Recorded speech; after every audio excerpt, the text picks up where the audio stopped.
Hey, it's Will. Before we start the show today, I want to make a confession. I hate practical jokes, but a few months ago when I realized that this episode would air just around April Fool's Day, I couldn't help but wonder if I might be able to play a joke on Kat and Jon. That said, I have no experience playing pranks, and I will never attempt one in the future because this one on this episode did not go as I had hoped. But you let me know what you think about it. You've been warned.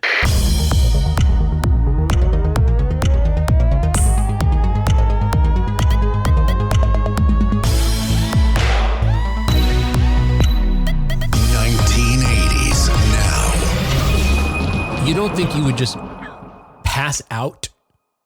I mean... Would I pass out? Maybe if it was in person. Like if I was like, hey, Kat, it's Will. I'm at your house. I'm just surprising you. And then you open the door and it's Simon LeBon with me. You might... Yeah, I would fall over. Yeah. Pass out then, yeah. I might fall over. But I'd be like, I wish I'd worn pants. Wait, who's saying that? You're saying that? Maybe not. It doesn't matter. John. Anyone in that scenario saying that makes it awkward. John, you're saying that when I bring Simon LeBon to your house? Sure. Or if you say it or Simon says it, anyone who says it in that scenario. Yes, it's inappropriate. Anyone who doesn't have pants. Or you might say to the other person, geez, I wish you were wearing pants. Yeah. Or it's Kat, I wish I'd worn pants, Simon, right? I'm not sure. Or maybe Simon, wish I that. don't know. Kat wouldn't wish it on Simon. I wish I hadn't had pants on. Wish I did. So you know what that means, folks. Welcome back to another episode of 1980s Now, a weekly examination of the importance of 1980s pop culture and its influence today. My name's Will, and joining me, as always, are my friends and my co-hosts, Kat and Jon. Hello. Hi, guys. Hey, friends and co-hosts. I can honestly say, although it's been, I think, temporally, chronologically, the same amount of time since we recorded last time, I feel like I haven't seen you guys in a long time. Oh, lucky you. Lucky me. It is. Wait, yeah. lucky me to miss you or lucky me to see you finally? To have avoided me for so long.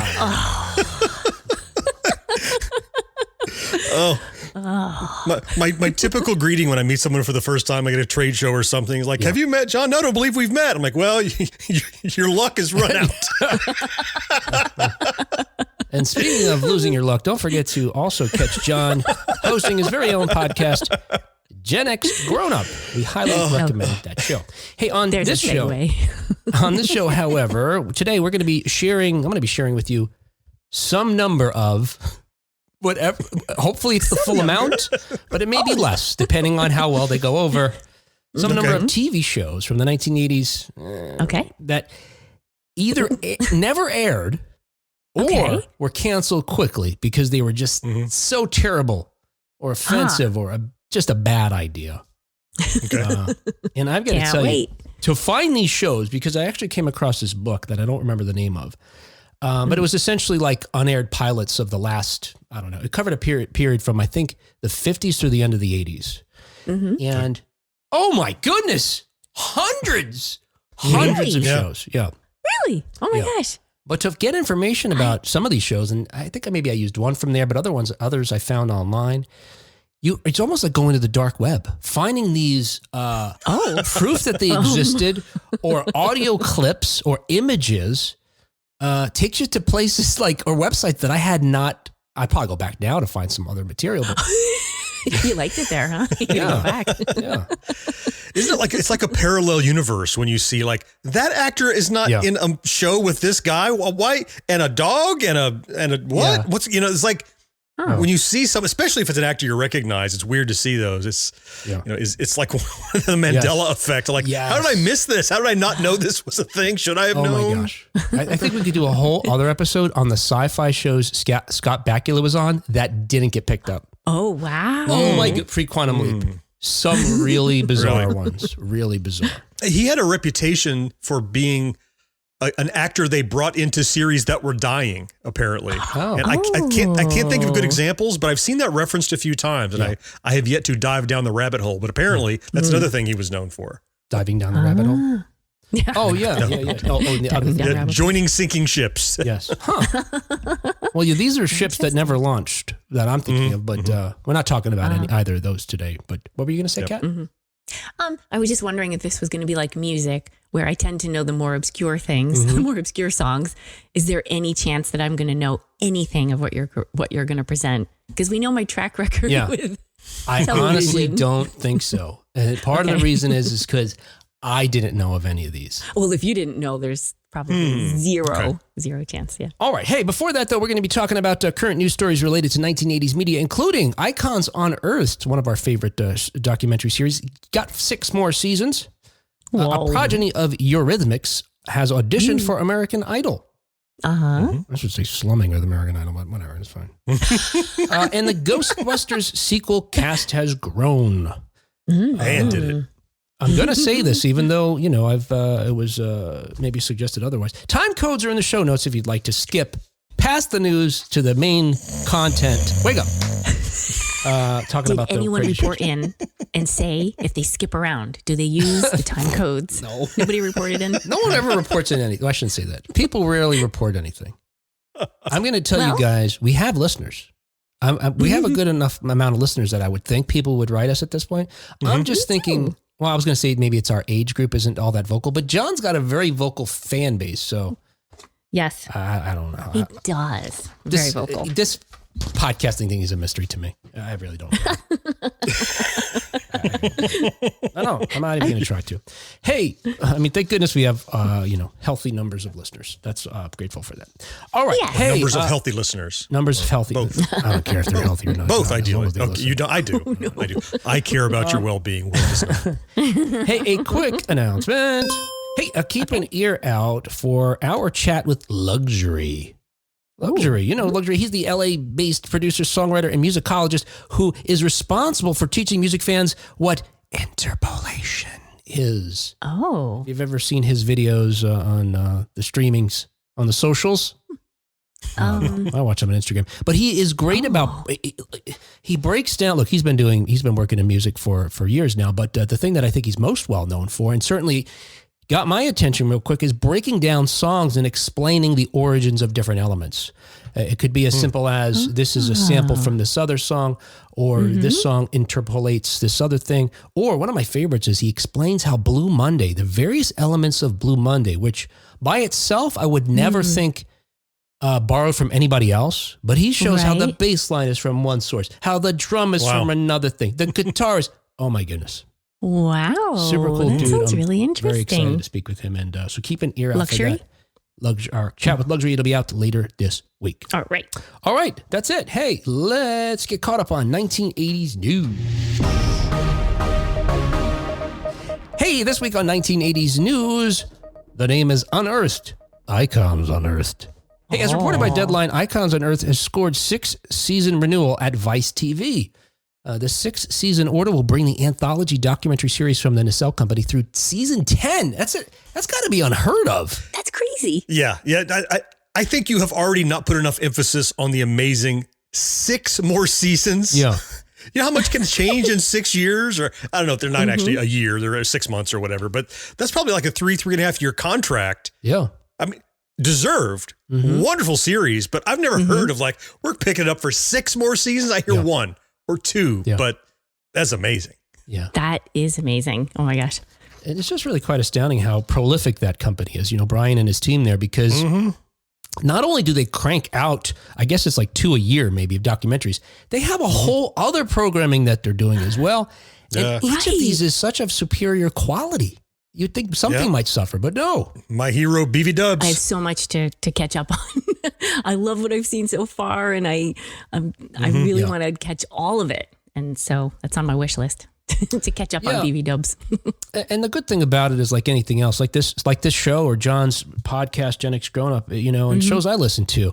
If you're not necessarily a fan of the topic, maybe you don't get through the whole thing, or maybe you skip that episode. Like I didn't watch Fast and Furious, although my understanding is it's a fascinating story, and I'm sure the way they tell it is. No doubt. Yeah. But look, I watched the others, and I'm definitely interested in their next one. Oh man, and the current Marvel one is amazing. Is it? It is so good. Oh my gosh. Yeah, like it's stuff you'd heard about, but never had I seen it compiled in a way like, here's a diagram. They sold this to Sony. They sold this to, and I'm like, oh, now they're trying to get it back. And I'm like, it all makes sense. It's stuff you knew, but if now you know just what a Hail Mary they were throwing when they finally started studios and did Iron Man and Hulk. Right. And it's Icons Unearthed at its top of its game. Yeah. All right, I'm going to bump it up in priority. And to Brian Volkweiss's credit, the CEO of Nacelle, who we've had on the show twice now to talk about The Simpsons, that one docuseries, and Star Wars. Like he told us, he is interested if there's a story there. Anybody could do a documentary. Here's facts about something. He wants there to be a narrative, a through line. Marvel's definitely has a great one.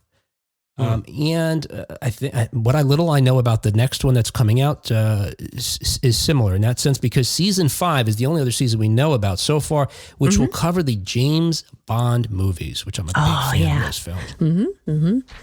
Awesome. Per Volkweiss, he said, quote, "We've had the opportunity to tell some incredible stories in Icons Unearthed, and to have 6 more seasons of storytelling coming up as a testament to how well the show has been received.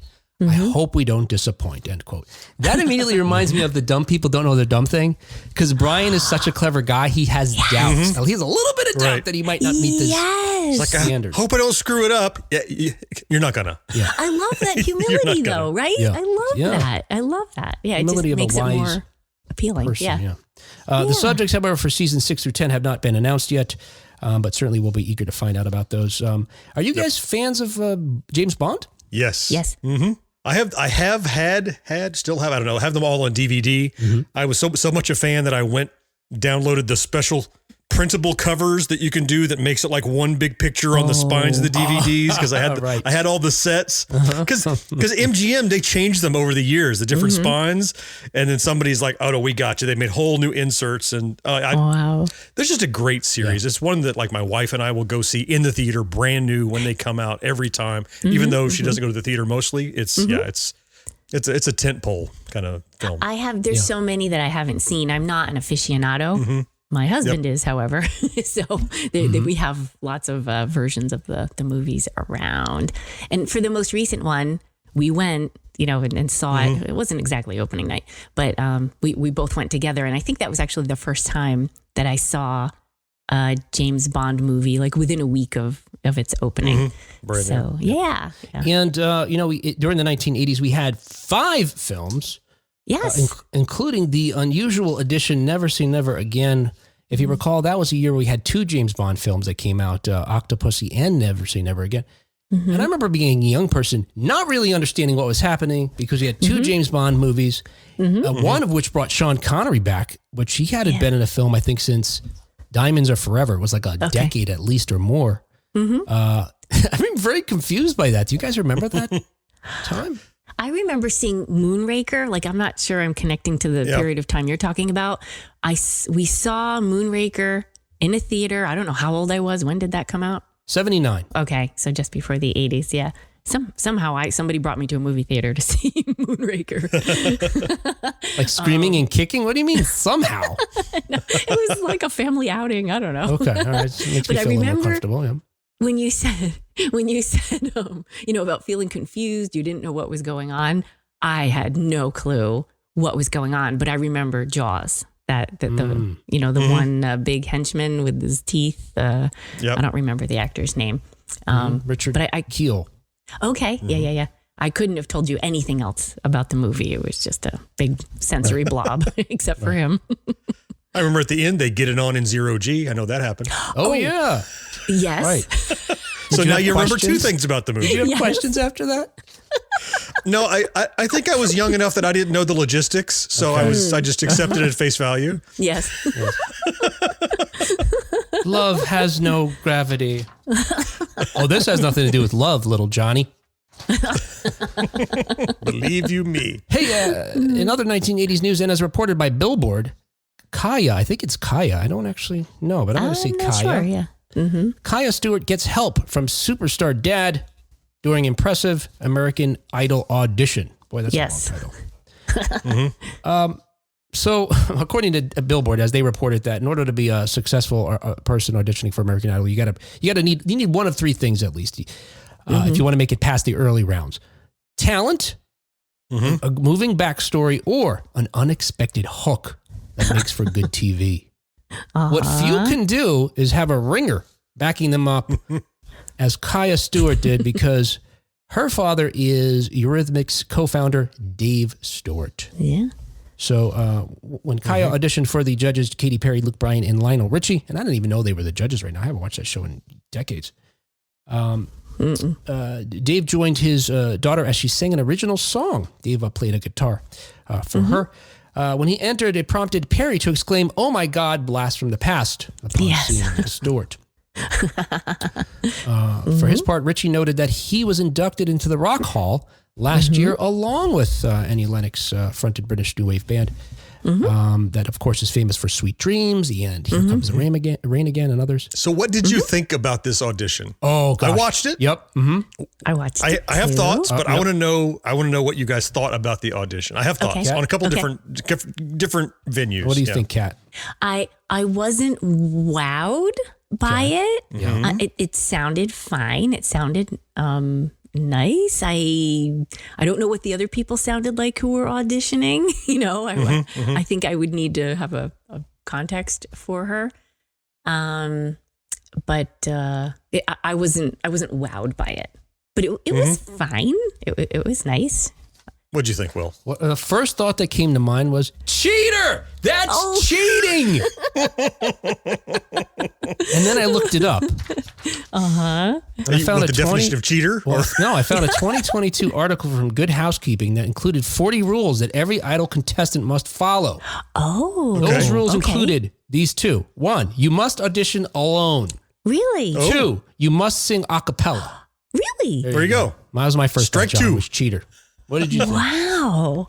Well, I've never watched the show before. I've only watched clips online. So I've I'm only not a seen follower clips of the show. Yeah. I understand what the show is, and I get it, and it's fine. Yada yada yada. That's good. Yeah. Same. In fact, a good high school friend of mine, either won or did very well one year. Cassandra Lewis, she was on the show, I think. Oh, wow, cool. Yeah. Anyway, we were in band together. She was in the color guard. She was a sweetheart. Loved her. Anyway, so that's how I know about the show, that avenue. But I didn't know about the particulars of the rules, the cheating. But like Kat, I thought the audition was fine. Okay. Right? She didn't wow me with I think she has a talent and she has a voice. Sure. Yeah. But I feel like the judges were over a barrel. Like, are you going to sit there and go, Sorry. it's nice for you to be here, superstar. Your daughter blows. Get out of here. Right? Oh my God.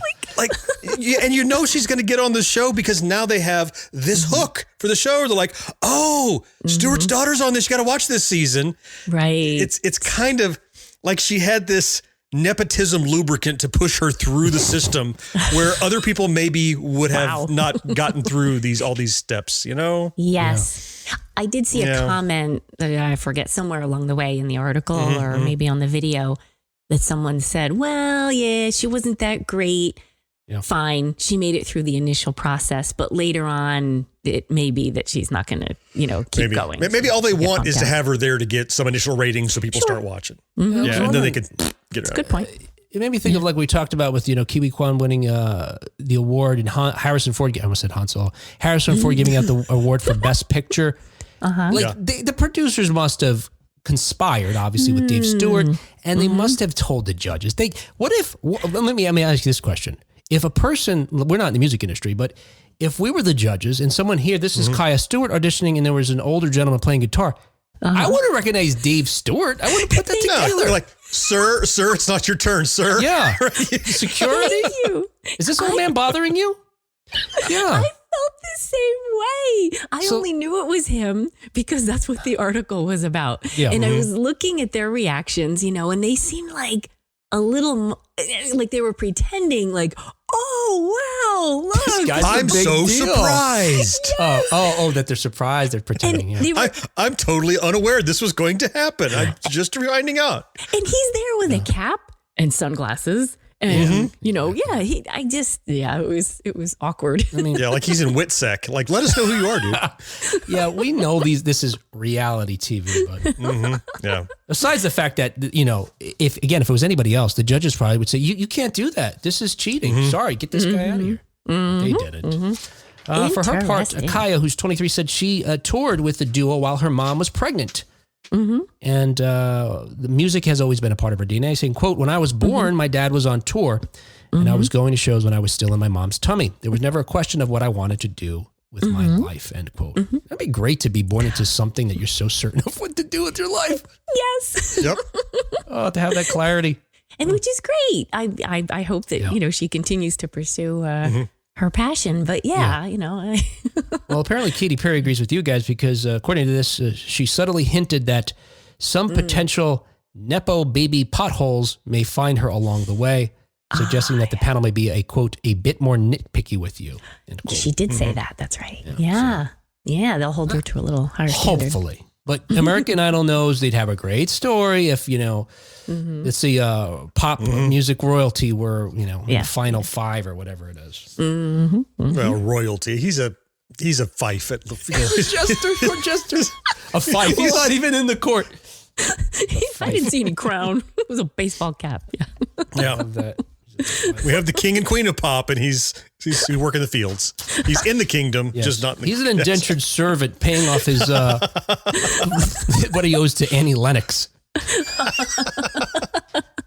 All right. Hey, and finally, in other 1980s news, as reported by Deadline, 2 comedians are the newest additions to the cast of Ghostbusters Afterlife sequel.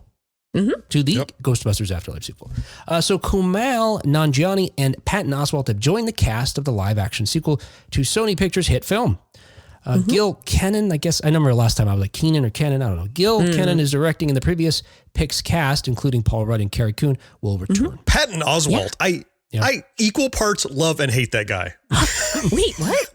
Okay. I love him because he's amazing. I hate him because...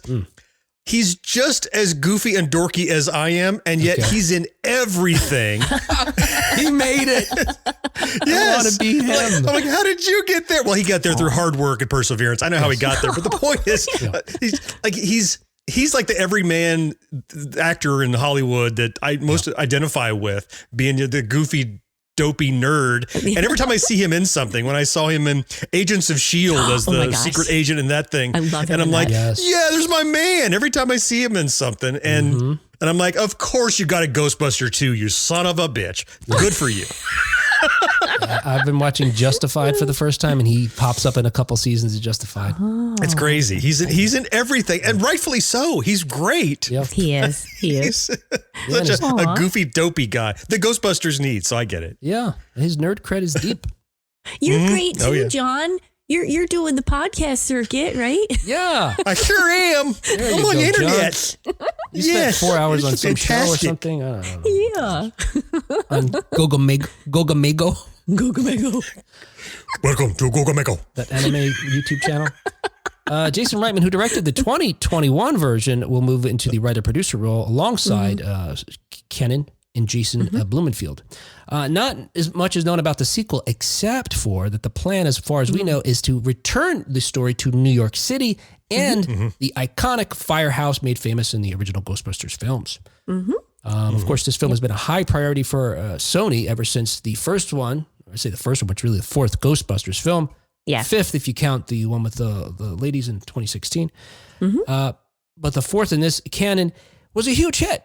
I would say for me, I was somewhat surprised about how much I enjoyed the film. So I certainly look forward to a sequel. Yeah, well, at the end, we saw Winston Zeddemore kind of being like like an angel investor to ensure that the firehouse was. So they set it up.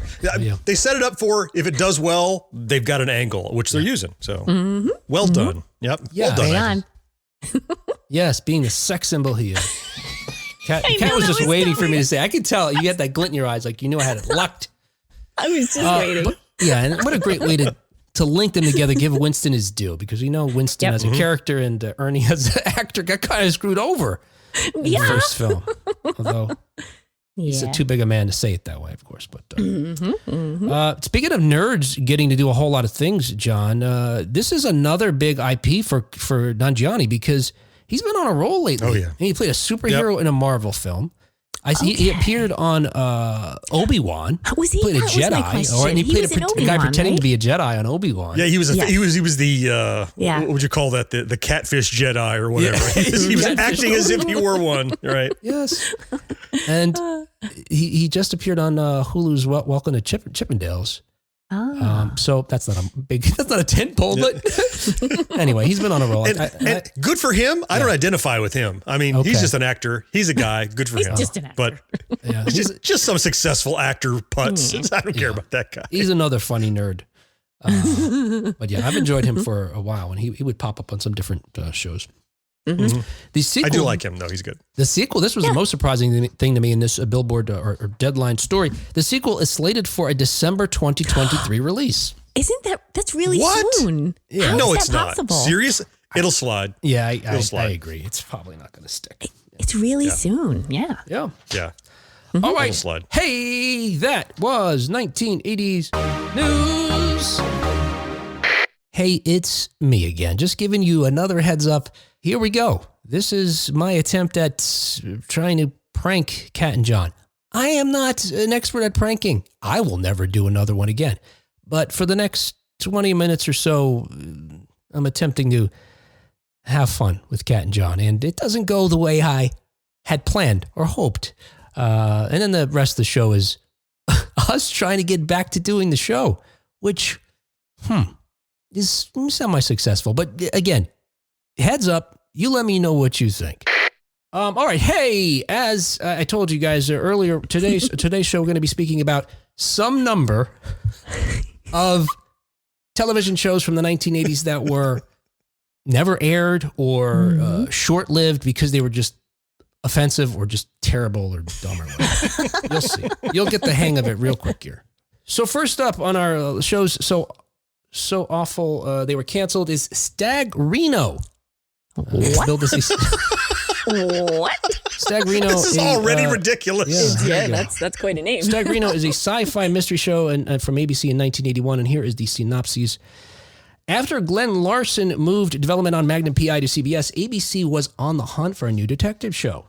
They thought they might have a winner in Stephen Nash's Stag Reno, Detective to the Stars. And that's a little bit of a pun, as you'll understand in a moment. It featured a thinly veiled Han Solo type working as a sci-fi private investigator. Execs believed they could save money reusing props, costumes, and surviving set pieces from Battlestar Galactica.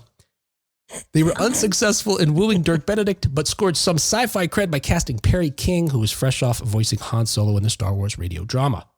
Oh, okay. Nash continued to change the script, adding in Nash, the creator of the show, continued to change the script, adding in, quote, alien orgy and a surprisingly detailed love scene between Reno and his dolphin-like girlfriend, prompting King to threaten to quit.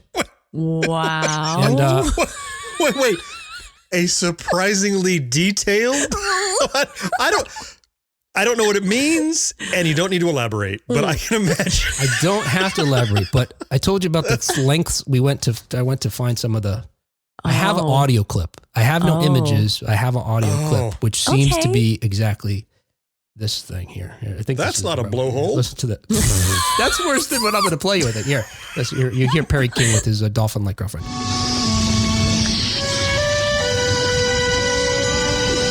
What are we doing here? What happened to my clothes? Yes, she did. All of them. I appreciate it. The audio quality's terrible, but... Oh my God. It was like The Little Mermaid, but not. Yeah. Oh my God. Scene. Wow. Wow. Let's see. Okay. Before filming on the pilot could be completed, it came out that the show creator, Nash, had been an intern at Lucasfilm, and many of his ideas were stolen directly from early drafts of Star Wars.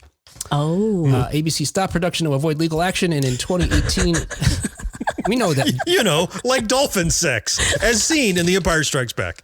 Well, yeah, there is an original script. Han Solo did have a guinea pig-like girlfriend. That's true. In 20, keep in his pocket. In a 2018 online interview, Nash admitted that the whole thing was inspired by his, quote, deep abiding love of the galaxy that George created, but also a whole bunch of cocaine and heroin. Yeah. All right. Kat, if this were a game that we had to guess, was this really a show or not, we'd be losing. Oh my God. I would say there's no way. Nope. Next up is Your Move, a sitcom from 1985 on NBC. Not to be confused with Jason Bateman's It's Your Move from a different season. Your Move seemed like an excellent companion show to NBC's Family Ties. A pre-Aliens Paul Reiser plays an affable small-town lawyer and father of two who adopts an Eastern European chess prodigy named Radislav.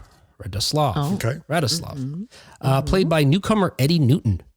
Although typical culture crash hijinks ensue as the episode progresses, the audience discovers that Reiser's character is planning to challenge the local mayor, a corrupt good old boy, and that the teenage Ratty is actually a Soviet spy sent to America to manipulate Paul Reiser's political career.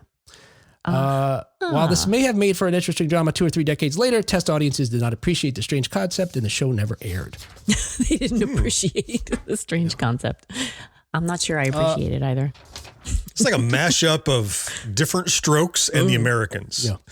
Okay. You got the adopted fish out of water child you bring into your home and espionage. You know. Not just do John. You know. Like, all right. Hey, next up is I like in Star Wars. I don't know how to say this one. It's either Billy and the Kid or Bill 3 and the Kid. The E in Billy is a 3.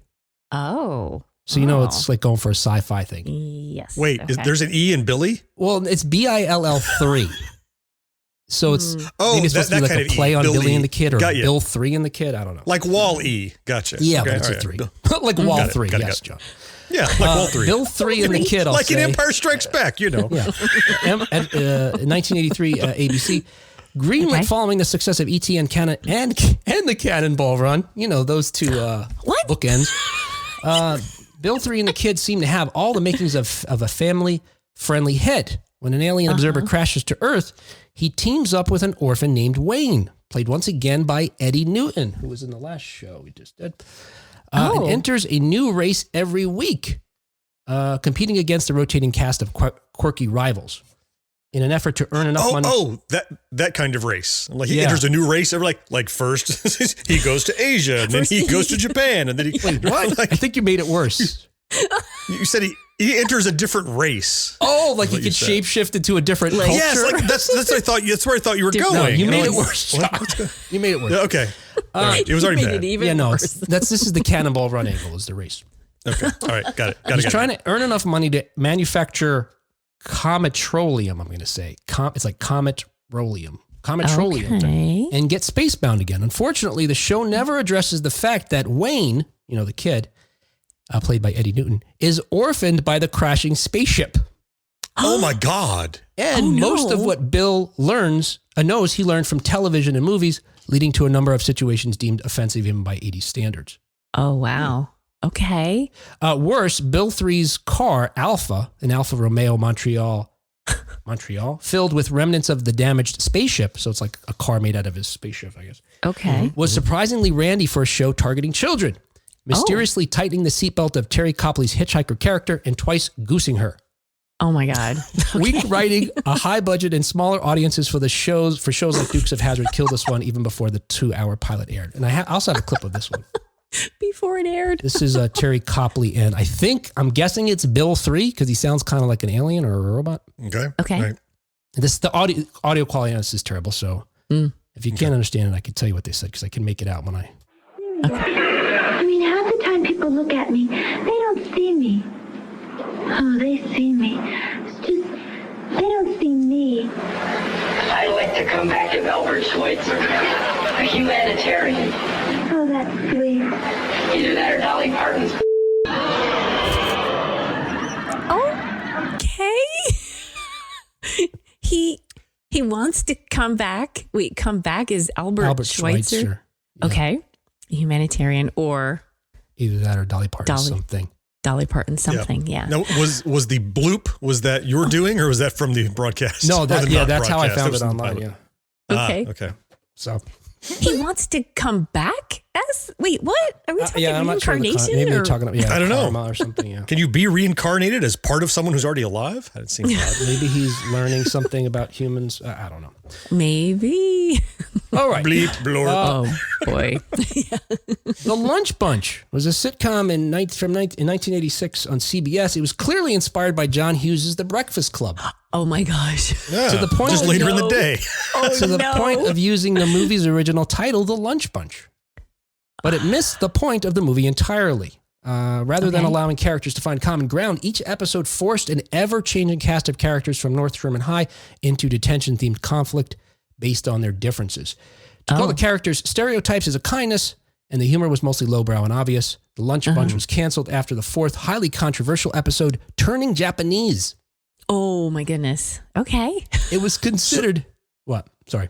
So it was like an anthology, like different characters each episode? Is that the idea? Yeah, it seemed like Is that different what you're students, getting yeah. Different students going to detention, I guess. Well, that's at least an interesting thing instead of like a cast of stars, like a Love Boat thing, like you bring through different people every time. Yeah.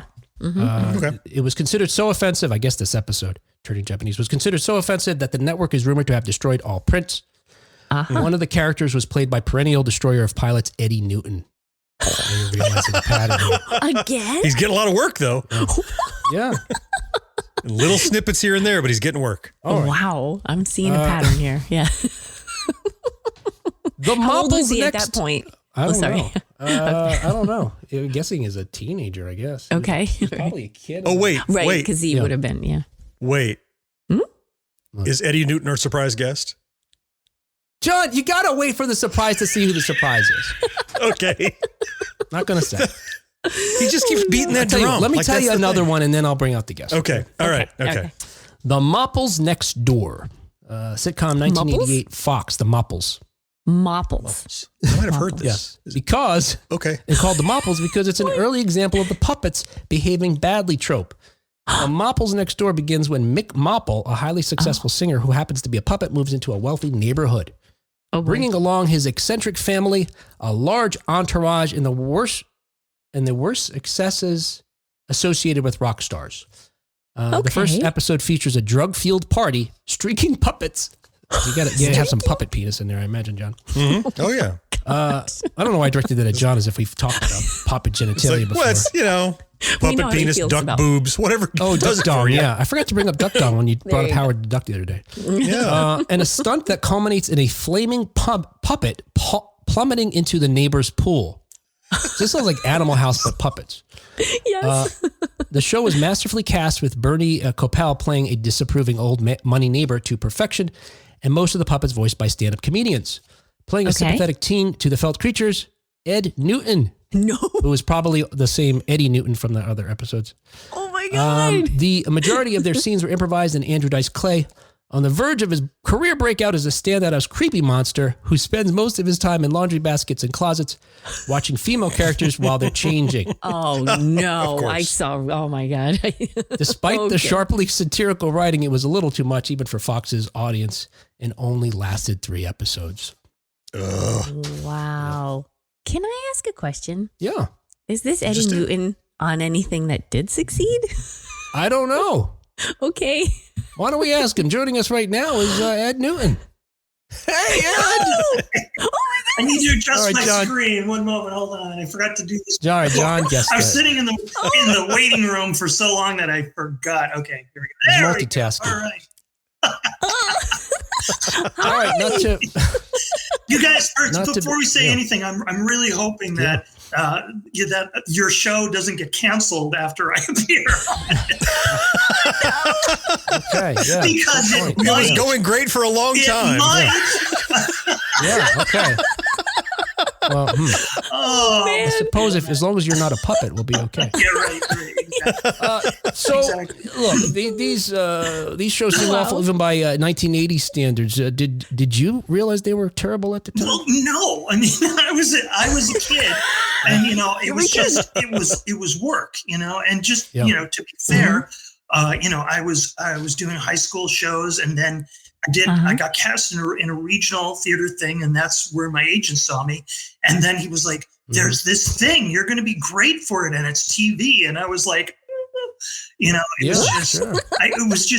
was overwhelming. And I thought, this is going to be amazing. And I'm going to do this for the rest of my life. And I'm going to make a lot of money.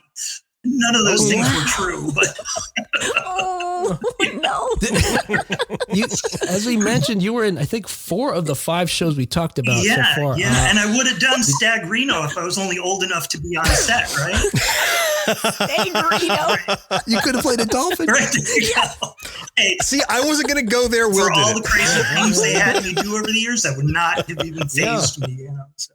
So, did the Mopples drive you out of acting? Yeah, I mean, was that, did you have enough at that point? It was just, wow. It was just, and it's funny because when I showed up on set, like literally Dice was like, you? Oh my, he knew I was, it was kiss of death at that point. So. He knew you were showing. He was familiar with my work and a little too familiar with my work, if you know what I mean. Great guy, terrific, so much fun to work with, but he just, I think he knew that I was just the talisman of something, bad and evil on the horizon.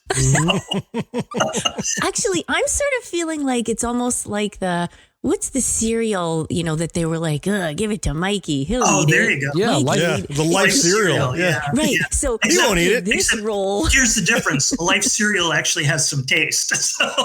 I still got it. Put Ed in it. Ed will be in anything. Now I'm thinking we need to revive one of these shows. Yeah, I was going to wear a t-shirt that said, we'll act for food, but Regarding the, what was it called? Your Move, the show where you were a Russian kid, I guess, right? Is it true? He still got it. Is it true that you had a child advisor who was Russian? Yes. And he actually turned out to be a spy? Art imitating life. I don't think they ever made anything stick, but it was one of those things like Bridge of Spies where they arranged sort of an exchange of questionable people. But he was known to me just as Nikita. That I have no idea what his last name was because it was never talked about. And he was there to coach me on what it was like to be a kid in Russia, which was mind blowing because, this was, pre the wall falling, and it was just I'm probably not talking about your shows chronologically here, but I see. Is this show okay? What was offensive about turning Japanese? Oh God, the episode of Lunch Punch that was destroyed. Are you prepared to get letters? Because please. Oh boy, we were just talking about how we don't get Eddie. Okay, good. This will get you letters. I played for lack of a better term, the Anthony Michael Hall character. The perpetual nerd. Okay. And in the episode, I was getting fixed up on a blind date with a woman who was thought to be from Japan, and to make myself more acceptable, the idea was to put me in yellow face, and I was going to pretend to be Japanese. So the twist was that she wasn't Japanese at all.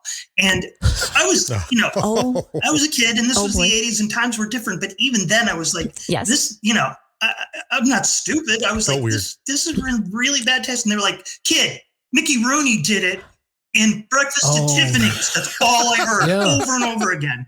So I finally got a cassette tape of Breakfast at Tiffany's, which I'd never seen. And even in 1983, was just, I was mind-blowingly offensive. And I was like, I don't know if I can do this. And then they threatened to fire me from the show. And I was like, I think all the copies of that episode were burned. And that's what we read. I'm going to let you go in a moment here, Ed, but I want to ask you, I had another rumor here. Yep. Mm-hmm. So we see that, what was the story? It was Terry Copley was the actor on, beautiful actor. She always sounded like, she was always like Marilyn Monroe in every show she was on. But that she got upset because the car was, the seatbelts were tightening and she was otherwise getting goosed. Yes. Yeah. The actor that they had portraying the car also had the ability to do stuff within the fake vehicle, like the set that was built into the car, like his hands would go into the seats and stuff. And Yeah, it was a little bit of, a little bit of, the Weinstein effect going on there. And the license plate was #MeToo. Right. Rich Corinthian. Props to Terry, because she was just, and she was trying so hard to not be offended, not be put off by this. Yeah. And Terry has since found Jesus. She's on the 700 Club. Where'd she find him? Where'd she find Jesus? Where'd she find Jesus? Yeah. Where was he? RoboCop. That's what I do. It's my job. All right. So, hey, thanks, Ed.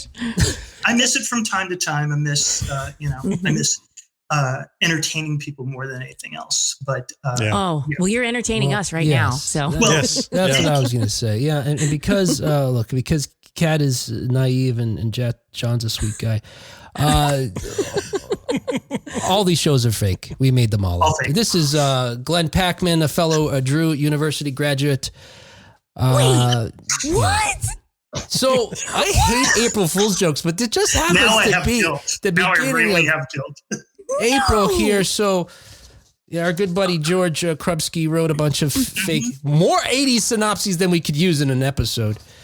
And Glenn agreed to be our child actor here. So what I actually do, Kat, is improv. Yes, that's why I'm good at this. So I was going to give you the beautiful moniker of the anti-Ratzenberger. Yeah, there you go. No, that would be funny there because exactly. So, Glenn, where can folks actually see you perform? Where they can see me. I perform at Comedy Sports. That's Comedy Sports with the Z on the end. We do the same show in 25 cities. This is actually true, by the way. Okay. To be honest, this is the actual true part. I don't know what to believe. Maybe we do the same show in 23 cities now across the U.S. and Manchester, England, including New York City. Look us up at comedysportswiththez.com. You can find out the information about all of us nationally and come see us in New York. So the New York troupe is actually in the process of switching its venue to a new location, which is always fun and challenging in the city. So, but we are still performing. We're very active, and it's family friendly comedy. It's comedy played like a sporting event, and it's clean. It's clean comedy. So we encourage families. It's a good show. Unlike our show. Yeah. I have trust issues now.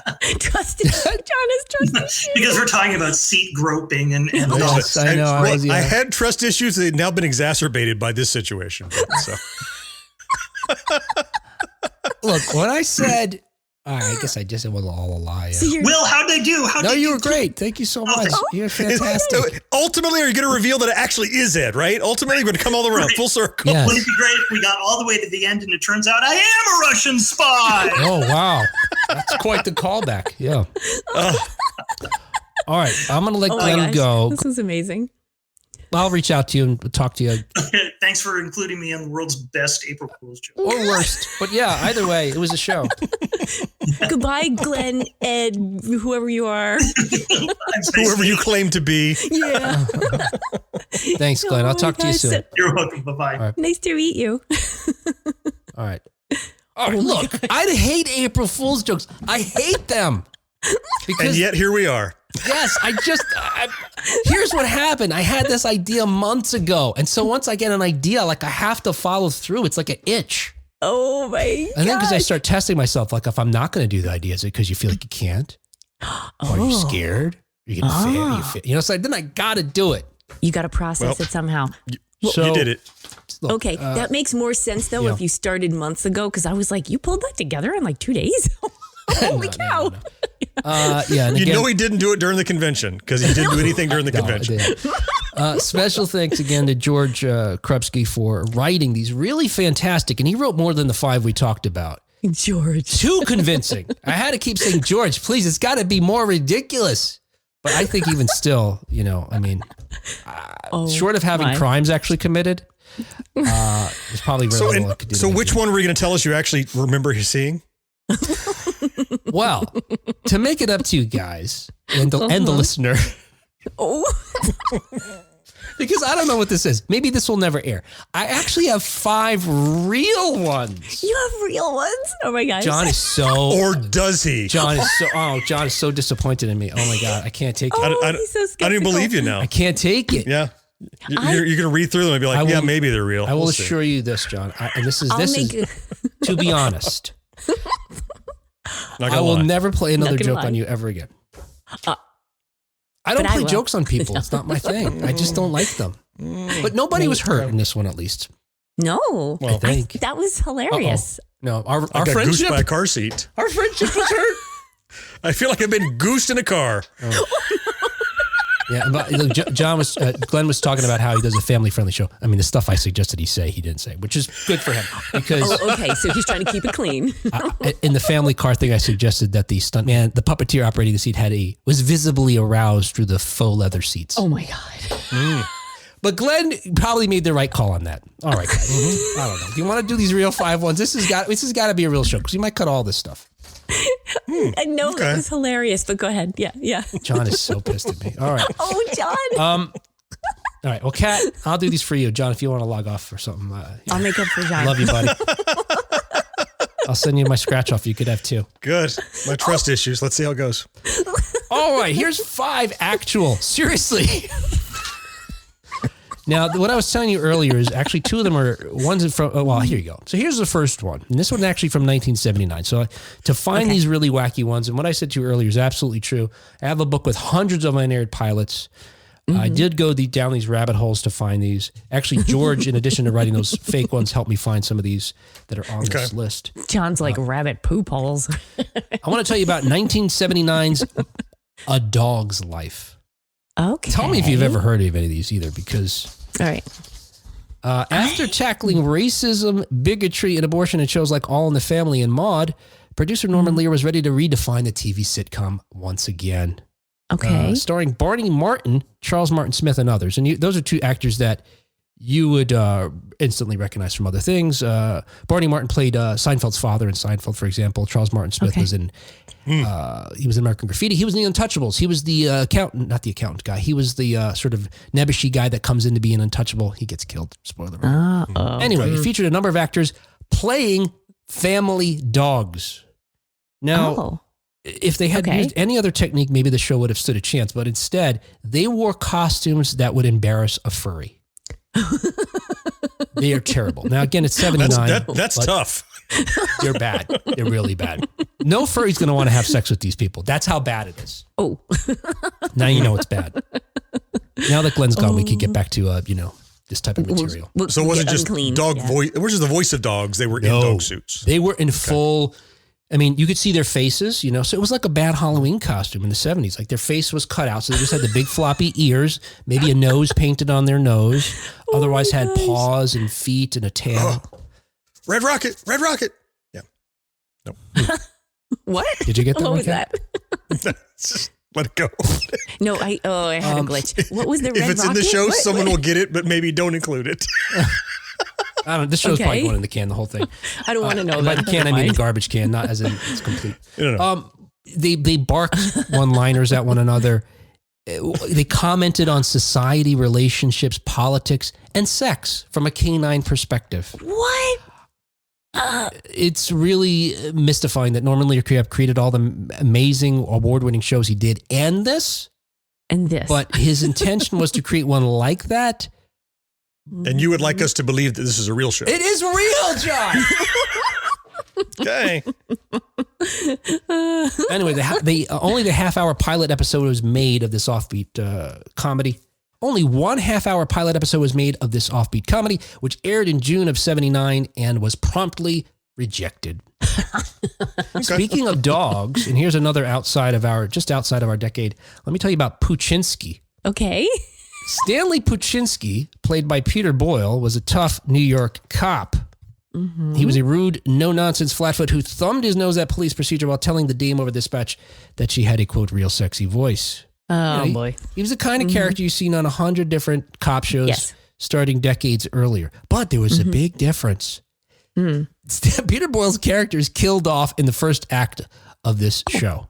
Oh. Okay. And then He's resurrected as a flatulent English bulldog. Not just any English bulldog. No. A flatulent one. Yeah, that's like one of the running gags. Okay. Commissioned in 1990 by NBC, Cracked Magazine believes the pilot offered some promise. Okay. Having skimmed through it myself because it's available online, I disagree. Boyle's great to watch when he's a human, but once he's turned into a canine, it's awful. And I have some of the dialogue here when let's hear it. Puchinsky first appears in the dog, and he's trying to convince his partner that it's him inside the dog. Puchinsky, how did you become a dog? All I know is I saw this big tunnel and this big shaft of light, and I heard voices at the end of it. Relatives' voices. And they were calling, here boy, come on. Yeah. And next thing I knew, I had a tail. I can't even focus. The only thing I can think about now is like, Will assembled audio clips of those bullshit shows on us too. I knew that's what you were thinking. He went through so much work. I forgot about that. Wait. There were dolphin noises and everything. How did And Perry King. What? Resurrected as Dolly Parton's bosom's in there. You denigrated Dolly. You did so much to us. I feel like we should just wrap up. I really do feel like we haven't reset. But we got 2 dog ones. What's the next dog one? It's a new theme. It's a second. John just wants to get over with it. Okay, all right. There's a second gag coming. Let's see it. What's the next gag? No, there's no. This is real. It's 2 dog shows in a row. So look, the show's awful enough as it is, but it had this Spinal Tap moment during production. The third one's called Life is Rough, RUFF. It's about some dogs. And then finally, all the dog ones are fake too. Double gotcha. Ha ha. No, I'm not doing that. Well, you have to say that. What? You have to say you're not doing it, or you can't do it. I'm not doing it. That's what somebody who's doing it would say. Gosh, I really broke John in a bad way though this time. Yeah. Oh no. I have trust issues now. Let's just take a moment. It was not a funny joke, maybe. Maybe it'll never air. I don't know. Did it air? The listener knows. Did you hear 5 earlier things, or are you only hearing these? I thought it was funny. I think it. Okay. Dog number 3. I'll never do it again. I promise. Well, at least not to John. But that's what you have to say if you ever want to do it again, or you can't do it. I'll have my wife tell you how she knows the secrets. She wouldn't lie to you. And by the way, I'm really bad at keeping secrets. This was tough. It was tough on me, John. Now I'm the victim. So why don't you show a little, whatever, sympathy for me? I feel terrible for you. Okay, thank you. You're to welcome. make the dog talk, I'm not gonna lie. The production turned to industrial light and magic to build a completely lifelike animatronic dog. According to the show creator, Lon Diamond, as they were developing the pilot, ILM would send them pictures of their progress, and it seemed like really promising. But then Diamond recalls his horror when they eventually received the puppet. Somehow, and this is the Spinal Tap moment, with all the measurements that ILM did, they still made the dog's legs 3 times longer than the actual bulldog. Oh, no. They were, quote, like human arms, end quote. Wait, this is for Puchinsky? For Puchinsky. So whenever they cut to him, you got to see this. Whenever they cut to the dog talking, it is a horrible looking puppet. Oh my! They have a real dog walking around, and they cut to a close up of a puppet with meatball eyes.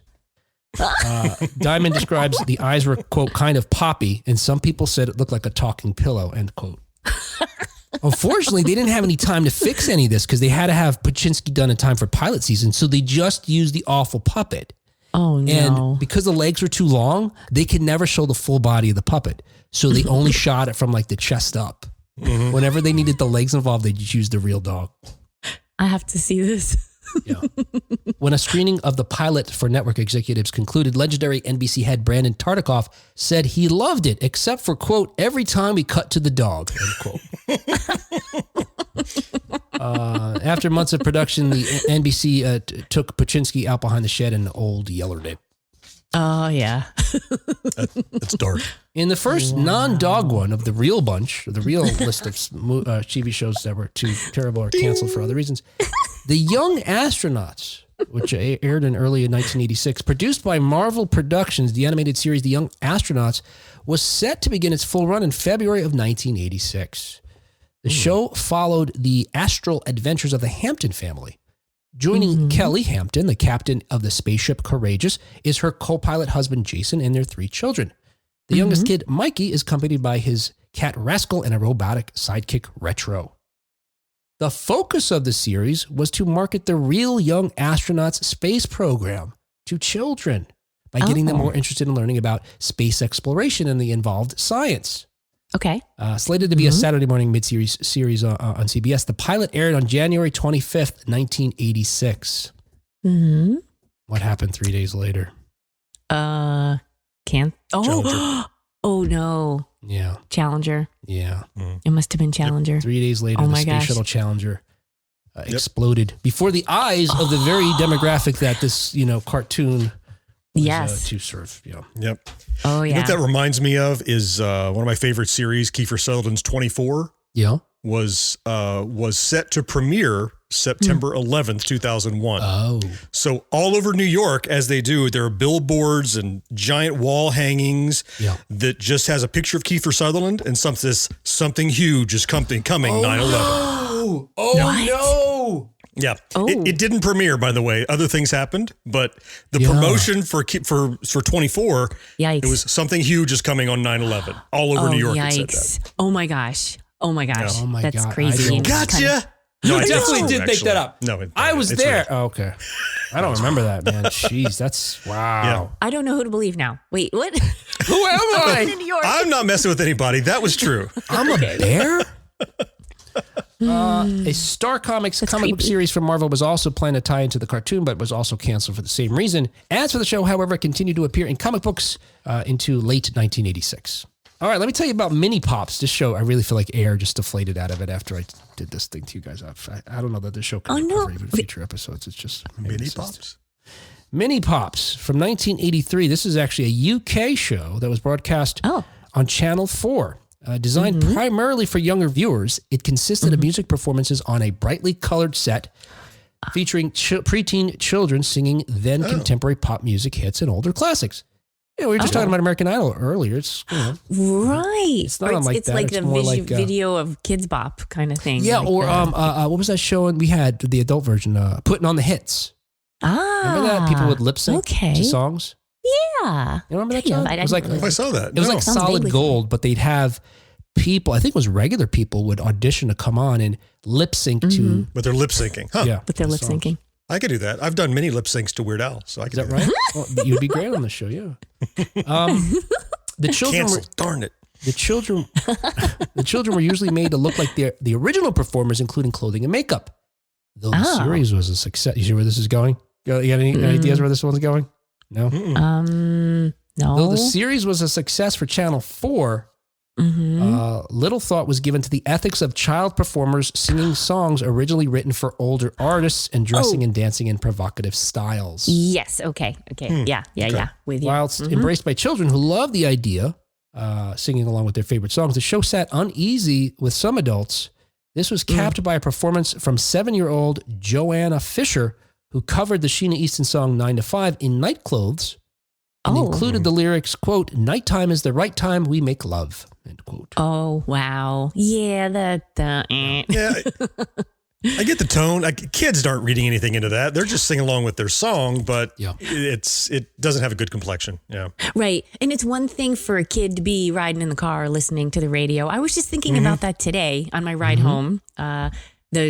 The Marvin Gaye song, Sexual Healing, came on, right? And I'm like singing along and I'm like, wow, when I was a kid, I also sang along and I had no idea what I was singing about.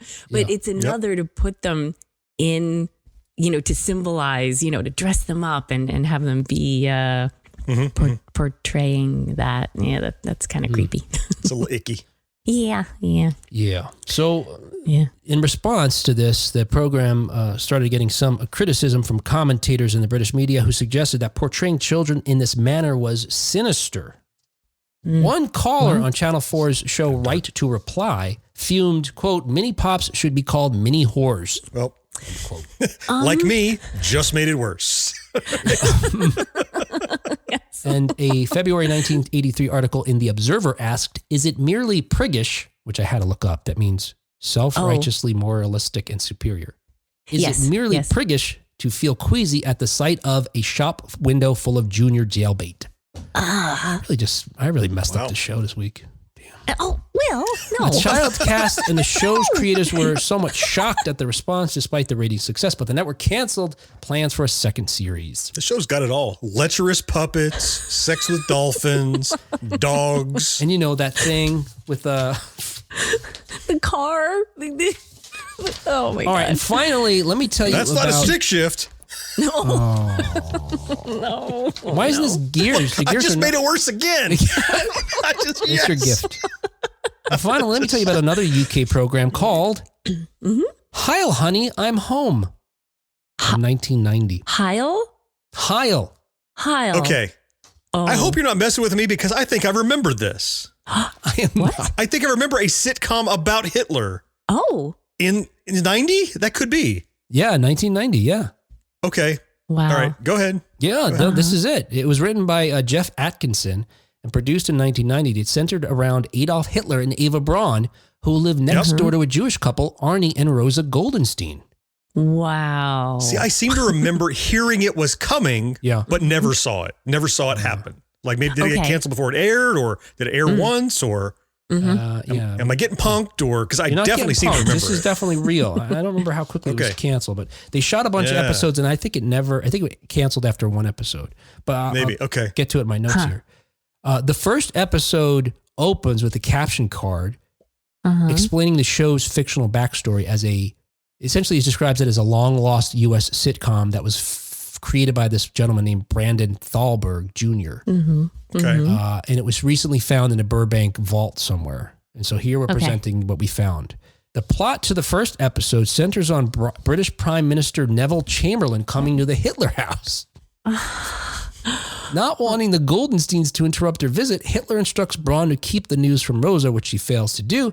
So Hitler and his wife agree to get the Goldensteins drunk in an attempt to make them leave before Chamberlain arrives. I have a clip from this show, too. Oh, boy. So this is Hitler and Braun talking. What is it, honey?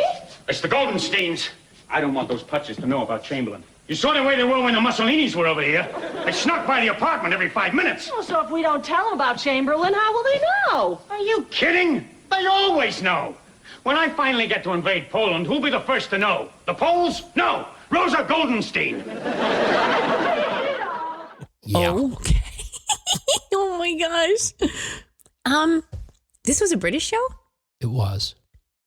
But they were pretending it was an American show. Right. Okay, hence that accent. Well, hence the way they were speaking. Okay. Yeah, and they're pretending even it's an early American television show. Again, it was found in 1990, but it's a spoof of early U.S. sitcoms. Okay. In fact, the structure of it is very much like an I Love Lucy episode, and the accents they adopt seem more to be New York accents than. I was going to say, it reminds me of a New York kind of, or like Archie Bunker-ish, or there's, or so, who am I, like the Honeymooners, it has that kind of a feel to it. Yeah. Again, assuming it's real, and I do remember this correctly, it feels like I think you could do it right. Like think about Jojo Rabbit. Like that film was, it was Hitler in that film. Right. But it wasn't a sitcom, obviously. It took on serious issues, but like I remember thinking like, wow, it's taboo material. It would be neat to see a sitcom if you could do it in a way that wasn't overtly offensive, right? Which I guess it's hard to do because that's the character. That's why he's famous, is because of his atrocities. So right, yeah. To make it a sitcom, I guess is what breaks it. Yeah, and I think the distinction might be that they didn't make light of Hitler because. Right. Yeah. Well, not a comedy. That's part of it. One of the criticisms of this show came from Chaim Pinner, the Secretary General of the Board of Deputies of British Jews, who described the pilot as, quote, in very bad taste, adding that, quote, we are against any trivialization of the Second World War, Hitler, or the Holocaust. And sure. So, that's probably the difference. Yeah, I think as a sitcom was the kiss of death on that. Yep. For his part, Atkinson, the show's creator, said the aim of the show was not to shock, but to examine the appeasement surrounding Hitler in 1938. He said that the satire of this appeasement did not translate as well as he intended. And discussing the Führer of around the show, pun intended, Atkinson also stated that 3/4 of the cast were Jewish. All right, well, that doesn't necessarily save you. But television historian Marion Calabro, however, described it as, quote, perhaps the world's most tasteless situation comedy. Okay. But commentators pointed out that the crassness was intentional and a necessary element of the parody. So kind of like what you're saying, John, is maybe there would have been a way to do it and make the social commentary you were reaching for, but probably 1990 wasn't the time, even though it was, 50 years or so, 35. Yeah. This is definitely not the time, so let's not do it now. Right. People would love the show now. A good portion of our population. Some would. I love this show. Hitler. How had I not heard of this guy before? I'm really vibing with this guy. Yeah. I didn't see Jojo Rabbit, but I'm also getting the impression, like it serves his presence in the movie. The character serves like a function. It's very specific, like intellectual function. Yeah. But like on a series or a sitcom, it's like, well, that character's just going to keep showing up, and really, what are you going to keep doing with that? Well, some portion of what we just recorded was the show. I can't wait to hear it. The show may have been an hour and 20 minutes long, or it may have been 35 minutes long. I don't know. Listener, know. I don't know if any of these people are going to want us to say that this show was brought to you. Well, I'll tell you right now, all of the people you're going to mention right now, that's our patrons, they're going to hear the earlier part. No matter what. No matter what. And they're all real people, I will point out. Yeah. Yeah. Oh, I wish Kat would just throw some fake names in now. We have a new patron, actually, Eddie Newton. Oh, I wish I'd thought of that. Oh, that's even upsetting to John. I really fucked up. Oh, no. Well. Remember early on how I was so worried about ruining my friendship with John? Remember, Kat? I was always talking to her like, Kat, I'm so nervous. I got to play it so easy with John. I don't want to screw up our friendship because of the show. Listen. Yeah. You're going to have to try harder. I know. I just got too comfortable.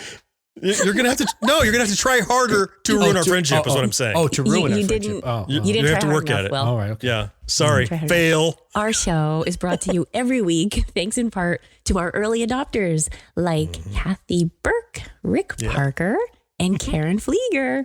Yay. And thanks especially to our Secret of Our Success Level Patreon supporters like John Henderson, Craig Coletta, Marcus Taylor, Tony Great, Brad Bowman, and Nick Guillory. Yay.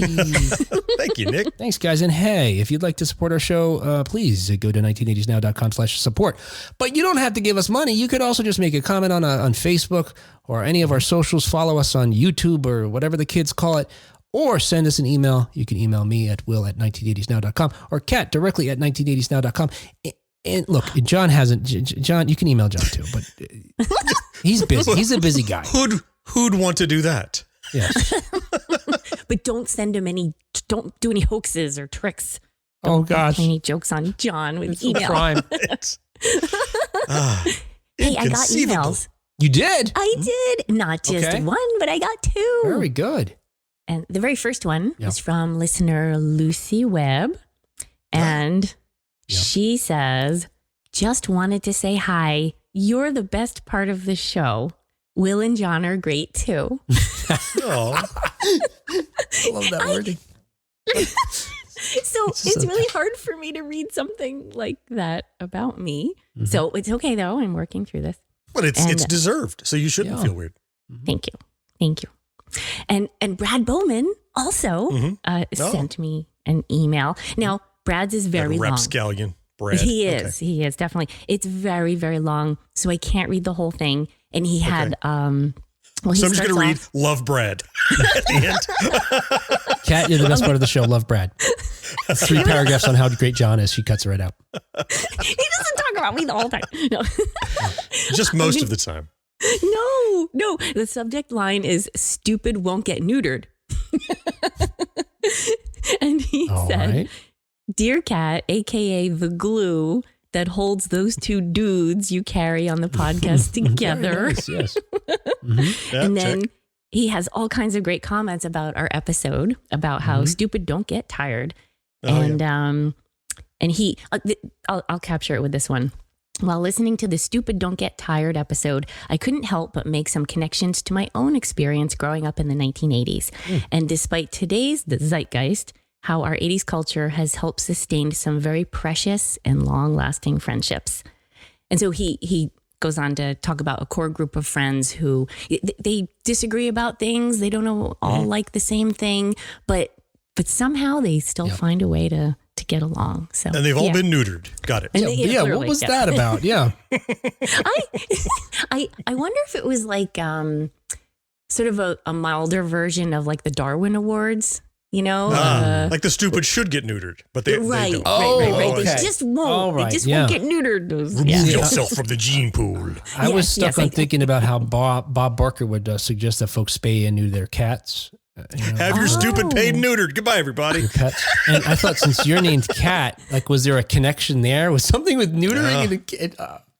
I'm pretty sure it had nothing to do with me. I hope it didn't. Brad, you're going to have to report back on this. And I'm going to say, I meant that sincerely, what I just said. That wasn't intended to be funny, because I'm not joking around anymore. All right. Are we done? Thank goodness. Speaking of not joking around anymore, I will say honestly, we may or may not be back. I don't know. We'll have to see. But if we are, when we are, we will speak to you next time on 1980s Now. Until next time. Goodbye. This podcast is part of the 80s Ruled Network. Visit the 80s Ruled on Facebook for more 1980s awesomeness.